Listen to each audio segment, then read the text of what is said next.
Hello everyone, I'm coming to you today with a new teaching on the individual calling that God has on each of our lives.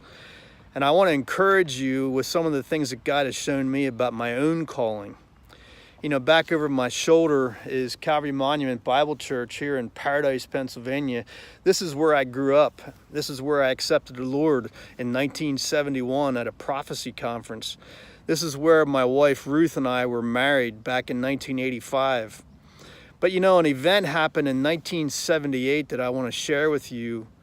Back to my left here on the ground is a gravestone of a guy who I never knew, but he was a part of the pagan motorcycle group and a local chapter here in Lancaster County, Pennsylvania.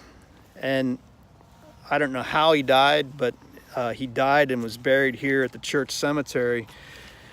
And for years and years and years, well into the 80s, they would have a yearly party where they would come up with a couple kegs of beer and lots of motorcycles, and they would party around his grave. And I remember growing up here, remember seeing the look of fear in people's eyes as these guys and, you know, men and women both would come up and party around the grave, and they pretty much had this attitude like, you know, just let them alone, give them their space. If we don't bother them, they won't bother us. You know, these were what some of you know the term one percenters. They were bikers. They weren't wannabe bikers, you know, rich guys that have expensive Harleys. They were the real deal. And they were intimidating. And I remember seeing them and realizing that this was a mission field that my church did not know how to reach. And that was a challenge to me, quite honestly.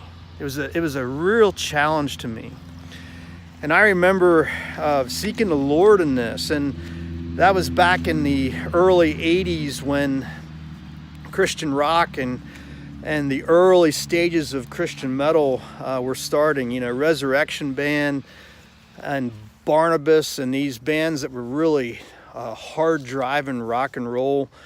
And I remember a story going to see Resurrection Band and Glenn Kaiser speaking at this event, and I remember seeing these bikers go forward, and I can tell you in more in detail that story later, but it rocked my world as a guy who was raised in a very sterile church environment. Believe me, I am thankful for the environment that I was raised in because it gave me a foundation of who I am today. But what it did for me was gave me a passion to reach those people with the gospel of Jesus Christ. I know that many of you approach Christian metal with the same, in the same way, that music is a tool to reach people with the gospel of Jesus Christ. I know some of you don't think that way. And you know what? That's okay. You do your thing. I just want the people who are called in a similar way to be encouraged by this teaching today. You know, when you take time to minister to that world, you know, 1 John 3:8 says that the Son of Man came to destroy the works of the devil.